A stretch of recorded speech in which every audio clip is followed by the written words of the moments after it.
একলা রিজার্ভ একটা অটো ভাড়া নিলাম যাতে দ্রুত চলে যেতে পারি। কিন্তু অটোওয়ালা রাতের অন্ধকারে গভীর জঙ্গলে নিয়ে গিয়ে কেমন জানি হয়ে গেল। তখন আমি বললাম, আপনি আমাকে এখানে কোথায় নিয়ে আসছেন? আর আপনি আমার সাথে এমন করছেন কেন? তখন সে আমাকে বলল, এই শোনো, তোমাকে আমি এখানে কেন নিয়ে আসছি তুমি জানো? আমি বললাম না। তখন আমাকে সে বলল, আমার তোমাকে খুব ভালো লাগছে, আমি তোমার সাথে একটু সময় পার করতে চাই। আমি বললাম, ভাইয়া আপনি এসব কি বলছেন? আমি এই রাতের বেলা রাস্তাঘাট চিনি না বলে আপনি একটা নির্জন জায়গায় আমাকে নিয়ে এসে এইসব কিছু চান? আপনার লজ্জা করল না? আপনার ঘরে কি মা বোন নেই? তখন সে আমাকে বলল, এই শুনুন, এই সব নেকা বাক্য আমাকে শোনাবেন না। আমার আপনাকে পছন্দ হয়েছে, তার মানে আমি আমার উদ্দেশ্য সফল করেই ছাড়ব। তারপর বন্ধুরা সে আমার সাথে যা করল। বন্ধুরা, গল্পটি অনেক অনেক ইন্টারেস্টিং। আশা করি তোমরা পুরো গল্পটি শুনলে অনেক মজা পাবে। তবে বন্ধুরা, তোমাদের নিকট আমার ছোট্ট একটি অনুরোধ, তোমরা দয়া করে আমার চ্যানেলটিকে সাবস্ক্রাইব করে অবশ্যই আমাকে সাপোর্ট করবা। তাহলে চলো বন্ধুরা, গল্পটি শুরু করি। হ্যালো বন্ধুরা, আমার নাম জান্নাত। আমি বাংলাদেশী একজন মেয়ে। বন্ধুরা, আজকে আমি তোমাদেরকে বলবো কিভাবে একজন অটো ড্রাইভার রাতের অন্ধকারে গভীর জঙ্গলে নিয়ে আমার জীবনের ছন্দপতন করে দিয়েছিল। বন্ধুরা, ঘটনাটি ঘটেছে আজ থেকে প্রায় 2 বছর আগে। তখন আমি একটু চঞ্চল টাইপের ছিলাম। কারো কথা একটু কমেই শুনতাম। যেদিকে মন চাইতো সেদিকেই ঘুরতে চলে যেতাম। আমার এরকম অবস্থা দেখেই প্রায় আমার বাবা মা বলতো, মারে তোর এখন বয়স হয়েছে, রাস্তাঘাটে চলাফেরা, স্কুল কলেজে যে কোন জায়গায় যাস, একটু সাবধানে যাইস। দেশকালের অবস্থা খুব একটু বেশি ভালো না। আমি বাবা মায়ের কথা বেশি একটা পাত্তা দিতাম না। আমার যখন যেদিকে মন চাইতো সেদিকে চলে যেতাম। নিজেকে তখন আমি খুব জায়াবর মনে করতাম, যে কারণে আমার বাবা আমাকে খুব চোখে চোখে রাখার চেষ্টা করত সর্বক্ষণিক। আমি প্রাইভেটে যাওয়ার সময় প্রায়ই আমার বাবা মা বলতো, আজকে আমিও তোদের সাথে যাব। কিন্তু আমি আমার বাবাকে কোনোভাবে নিতাম না। আমি একাই চলে যেতাম। একদিন আমি মামার বাড়ি যাব, হুট করে বায়না ধরছি। দুপুরে খেতে বসেছি। তখন আমার মনে পড়ল যে আগামীকাল যেহেতু আমার স্কুল বন্ধ, তো আমি এই সুযোগে মামার বাড়ি থেকে ঘুরে আসব। খাওয়ার সময় বাবা মাকে আমি বললাম যে আমি বিকেলে মামার বাড়ি যাব। তখন মা বলল, এত দূরের রাস্তা, প্রায় 7 ঘন্টা লাগে, তুমি এখন কিভাবে যাবে? তখন বাবা আমাকে বলল, মা জান্নাত, তুমি সকালে বলতা, তোমাকে আমি তোমার মামার বাড়ি দিয়ে আসতাম, অথবা তোমার মামাকে ফোন দিতাম, তোমার মামা এসে নিয়ে যেত। তখন আমি বললাম, না বাবা, তোমাদের যেতে হবে না কষ্ট করে, আমি একাই যেতে পারবো। আমার মন যখন চাইছে আমি যাবই।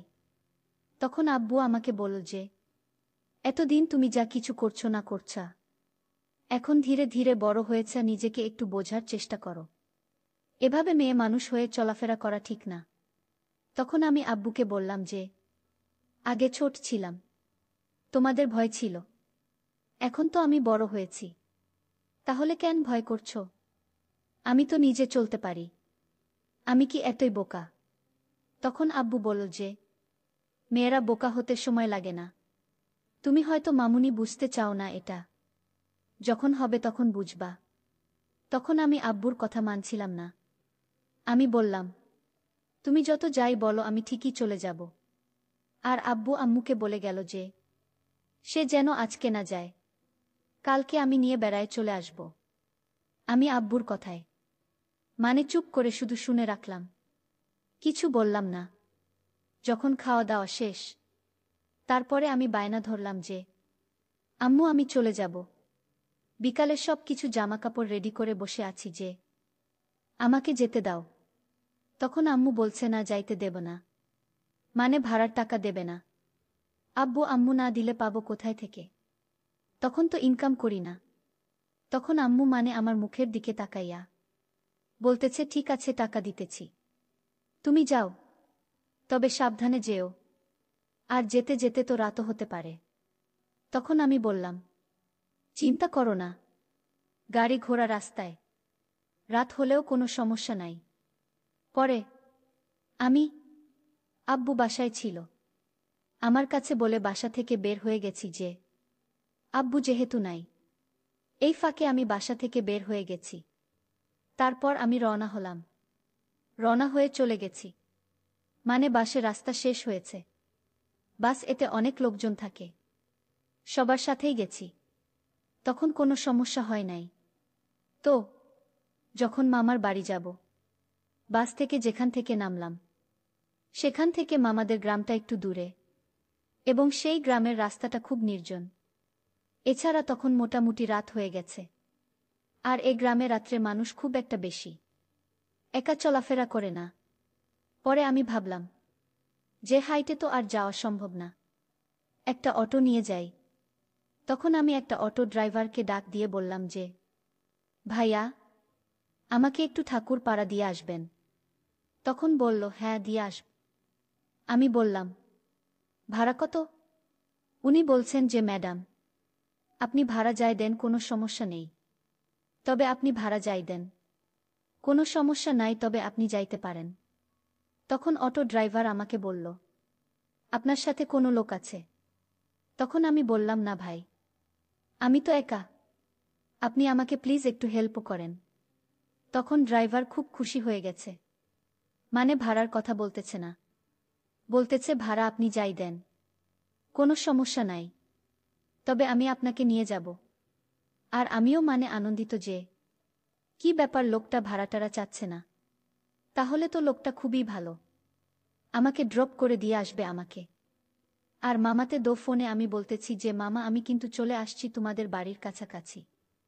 তখন মামা বলল, আচ্ছা ঠিক আছে, তাড়াতাড়ি চলে আসো। তারপরেও মামা বারবার আমাকে বলছে, মা জান্নাত, একা তুমি আসতে পারবা? আমি বললাম, মামা আসতে পারবো, এখানে গাড়ি পেয়েছি, আর টেনশন করো না। তখন আমি গাড়িতে চড়ে বসি, আর বসার পরে ড্রাইভার মানে আশেপাশে থাকাইয়ে দেখল যে কোনো লোকজন নাই। আমি গাড়িতে উঠতেই সে আমাকে একলা নিয়ে গাড়ি ছেড়ে দিছে। আমি জানতাম না যে ওখানে নাকি একটা গাড়ি সম্পূর্ণ না করার পর্যন্ত গাড়িটা ছাড়ে না, এরকম নিয়ম ছিল। তো আমি সে ক্ষেত্রে উল্টে দেখলাম, ড্রাইভার আমাকে একা পাওয়ার সাথেই গাড়িটা ছাইড়া দিছে, আর কারো জন্য অপেক্ষা করছে না। আমি বললাম, ভাই, আর কোনো লোকজন নিবেন না?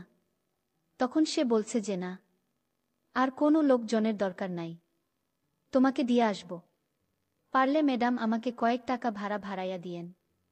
আমি বললাম, আচ্ছা ঠিক আছে। আমি আরও খুশি যে আমি তো খুব তাড়াতাড়ি পৌঁছাতে পারব, কারো জন্য ওয়েট করা লাগবে না। তখন সে যাইতেছে আশেপাশে, মানে খুবই নির্জন এলাকা, জঙ্গল, কোনো লোকজন নাই, মানে একটা ভয়ঙ্কর পরিস্থিতি। তো আমার সাহস ছিল যে ড্রাইভার তো আমার সাথে আছেই, আর সাথে মোবাইলের ফ্ল্যাশ আছে, বা গাড়িতে আলো আছে, তাহলে ভয়ের কি আছে? এই রাস্তা তো আমার চেনা, এক কথায় মামা বাড়ি এলাকা, কেউ তো মামাদের ভয়ে আমাকে কোনো কিছু করতে পারবে না। মামা বাড়ির আবদার তো বুঝেনি। তখন আমি যাচ্ছি, যাইতে যাইতে সামনে একটা 3 রাস্তার মোড় বাঁধল। তখন আমি ডান দিক দিয়ে যাব, ড্রাইভার আমাকে ডান দিক না নিয়ে বাম দিকে নিয়ে যাচ্ছে। তখন আমি বলতে লাগলাম, ভাইয়া আমি আইডিয়া করতেছি, তবে রাত্রের লোকেশন তো আমি বুঝতে পারতেছি না, তবে আমার মনে মনে হয় মামাদের বাড়ি ডান দিকে, তবে আপনি আমাকে বামে কেন নিয়ে যাচ্ছেন? তখন সে বলতেছে না, বাম দিকে গেলে খুব তাড়াতাড়ি পৌঁছাতে পারব। আমি মনে করলাম, হতেও পারে, যেহেতু নতুন রাস্তাঘাট হয়েছে, বা সে নিয়ে যাচ্ছে, নিতে নিতে এক কথায় মানে আমাকে একটা ঘন জায়গা বা জঙ্গলের দিকে নিয়ে যাচ্ছে, নিয়ে ওইখানে গাড়িটা দাঁড় করাইয়া ফেলছে। তখন আমি ড্রাইভারকে বললাম, আপনি আমাকে এইখানে নিয়ে আসলেন কেন? তখন সে আমাকে বলল, তুমি একটু গাড়িতে বসো, আমি একটু 1 নাম্বার করে আসি। এই কথা বলে সে গাড়ি থেকে নামল। নামার পরে মানে 2-4-5 মিনিট লেট করলা। আমি গাড়িতে বসে আছি, মানে নো টেনশন, আমাকে তো সে পৌঁছায় দেবেই। আমি চুপচাপ বসে আছি। তখনও সে একটা জায়গায় একটা স্থান পরিপাটি করে আসছে। কোনো জায়গাটা আমাকে নেওয়া যায়, বা কোনো জায়গায় আমাকে সে নিবে করে আসার পরে গাড়িতে এসে বলছে কি, আপনি একটু নামেন। তখন আমি বললাম, কেন, গাড়িতে কোনো সমস্যা? বলছে, না, গাড়িতে সমস্যা নাই, তবে আপনি একটু নামেন, সামনে যেতে হবে। তো আমি তার কথা মতো নামলাম। মানে সে আমাকে এত সুন্দর করে বলতেছে, আমি আর না নেমে পারলাম না। সে আমার সাথে এত সুন্দর ব্যবহার করছে, আমি তার ব্যবহার দেখে মুগ্ধ হয়ে গেছি। আমি তো ডোন্ট মাইন্ড, আমার ভিতরে ওরকম কিছু ছিল না। ফ্রি মাইন্ডে আমি নামছি। নামার পরে আমাকে সে ওই জায়গাটায় নিয়ে গেছে। নিয়ে গিয়ে সে কেমন জানি অদ্ভুতভাবে আমার দিকে তাকিয়ে রয়েছে।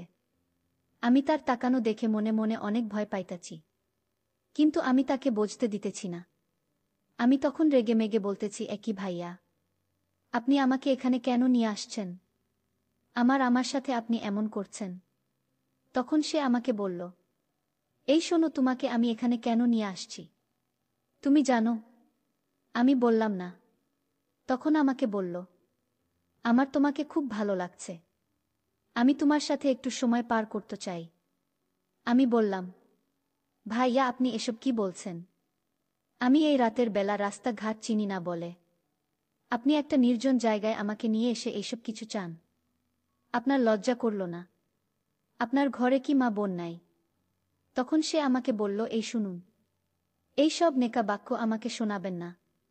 আমার আপনাকে পছন্দ হয়েছে, তার মানে আমি আমার উদ্দেশ্য সফল করেই ছাড়ব। তারপর বন্ধুরা, আমি তাকে বললাম, দেখুন, আপনি যদি আমার সাথে এই রকম করেন তাহলে কিন্তু আমি চিৎকার দিয়ে মানুষজন ডাকব। তখন সে বলল, তুমি তো তোমার মামা বাড়ি এলাকা ভালো করেই কেমন ভালো করেই জানো, আর তোমাকে যে জায়গায় নিয়ে এসেছি আশপাশে মানুষ তো দূরের কথা, তোমার ডাকে একটা প্রাণীও আসবে না।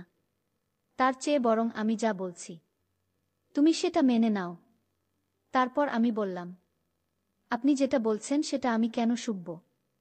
আমি বললাম, দেখুন, আমি কিন্তু এমন ধরনের মেয়ে না, আমি আপনাকে ভালোই ভালোই বলছি, আমাকে ছেড়ে দেন, নইলে এর ফল অনেক খারাপ হবে। তখন সে আমাকে মেরে ফেলার হুমকি দেয়। অবশেষে আমি ভয় পেয়ে বললাম, আচ্ছা ভাইয়া, আপনি যা চাইছেন আমি তাই দিব, কিন্তু এই রাতের বেলা আমি কই যাব? আপনি দয়া করে আমাকে মামাদের বাড়ি পৌঁছে দেবেন। তখন সে বলল, তুমি যদি আমার উদ্দেশ্য পূরণ করো তাহলে আমি কথা দিলাম তোমাকে তোমার মামার বাড়ি পৌঁছে দিব। তারপর বন্ধুরা, সে তার সবকিছুই আমার কাছ থেকে বুঝে নিন। কি বলবো বন্ধুরা, নিজেকে খুব অসহায় লাগছিল। জীবনে প্রথমবার এরকম ধরনের প্রস্তুতি শিকার হলাম, কিন্তু আমার কিছুই করার ছিল না, আমাকে বাধ্য হয়ে সবকিছু করতে হয়েছে। বন্ধুরা, সে তার কাজ করার পর আবার আমার সাথে খুব সুন্দর ভালো আচরণ করতে লাগল। আমি ভাবলাম, যাক, অবশেষে আমি মামার বাড়িতে যেতে পারব। কিন্তু সে আমাকে মামার বাড়ি যাওয়ার কথা বলে। সে মামার বাড়িতে না গিয়ে মামার বাড়ি থেকে অনেক দূরে নিয়ে গিয়ে একটা স্কুলের মাঠের কাছে আমাকে নিয়ে গেল। সেখানে নিয়ে গিয়ে আমাকে বলল, ইশারা দিয়ে, ওই যে দেখা যায় ওইটাই আপনার মামার বাড়ি, আপনি 1 মিনিট লাগবে, হেঁটে চলে যান। সে আমাকে গাড়ি থেকে নামিয়ে খুব দ্রুত গতিতে সেখান থেকে চলে গেল। কি বলবো বন্ধুরা, তখন প্রায় রাত 2টা বাজে। আমি এখন কি করব বেরোতে পারছিলাম না, একা একা বসে খুব কান্না করছিলাম। তখন একটি মুরব্বি লোক আমার কান্না শুনে বের হয়ে আমাকে জিজ্ঞেস করল, কি গো মা, কি হয়েছে তোমার? তুমি এখানে কেন? তোমার বাড়ি কোথায়? আমি ওই কাকার কাছে সম্পূর্ণ বিস্তারিত বললাম। তখন কাকা কাকিকে ডেকে আনল এবং আমাকে উনারা তাদের বাড়িতে সেই রাতে আশ্রয় দিয়েছিল। তারপর ওই মুরব্বি লোককে আমি আমার মামার বাড়ির ঠিকানা বললে উনি আমাকে আমাদের মামার বাড়ি পৌঁছে দিয়ে আসে। তারপর বিষয়টা আমি মামা মামির কাছে শেয়ার করলে মামা মামি আমাকে বলল, দেখা মামুনি, যা হবার হয়ে গেছে। এসব কথা তুমি কাউকে বলো না। তুমি মনে করবা তোমার জীবনে এটা একটা ছোট্ট অ্যাক্সিডেন্ট। তো বন্ধুরা, তোমাদেরকে আমি পরিশেষে একটা কথা বলতে চাই। আমরা যারা বাবা মার কথা মান্য করি, নিজের ইচ্ছায় যেখানে মন চায় সেখানে চলে যাই, সেটা উচিত না। বিশেষ করে আমরা মেয়েরা যারা যদি কোথাও একলা একলা যেতে চাই, তাহলে অবশ্যই টাইম মেইনটেইন করে যাওয়া উচিত। এমন টাইমে যাওয়া উচিত যাতে সেখানে গেলে কোনোভাবেই রাত না হয়ে যায়। তার বাস্তব উদাহরণ বন্ধুরা, আজকে যদি আমি বাবা মার কথা শুনতাম, সতর্ক থাকতাম, তাহলে আজকে আমার এই পরিস্থিতি হতো না। বন্ধুরা, আজকে এই পর্যন্তই। আবারও আসবো তোমাদের মধ্যে নতুন কোনো ভিডিও নিয়ে। ভিডিওটি যদি তোমাদের ভালো লাগে তাহলে একটি লাইক দাও। প্রতিদিন আমি তোমাদেরকে একটা করে নতুন গল্প উপহার দিব। তাই তোমাদেরকে অনুরোধ করে বলছি, তোমরা যদি এই রকম ধরনের ইন্টারেস্টিং গল্প পেতে চাও, তাহলে দয়া করে আমার চ্যানেলটি সাবস্ক্রাইব করো। পরিশেষে তোমাদের সকলের সুস্বাস্থ্য কামনা করি। ভিডিওটি দেখার জন্য তোমাদের সকলকে অসংখ্য ধন্যবাদ।